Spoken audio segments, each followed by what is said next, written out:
Welcome back to my channel, where we feature tips and demos for your presentations using Canva. Today, we are going to look at this neon sign text effect. Let's start with a blank Canva screen, and first thing we'll do is make the background black. For our tutorial, I'm going to use the retro, on-air, visual. We'll want to change the font to something that looks more like a neon lettering. I think this one will do. Now the usual sizing and centering on the page. Don't let your OCD get out of control.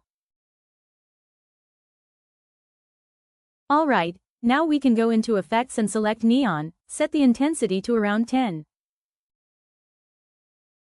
I'm going to change the color to a bright pink. Now select Animate, and use the Neon property. Again, set the intensity to around 10.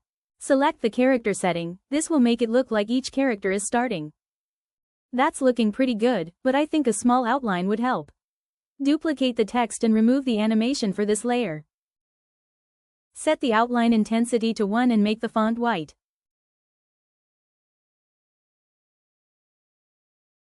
This is our final result. Adjusting fonts and outlines can give you more control of the effect. If you found this useful, please subscribe for more tips.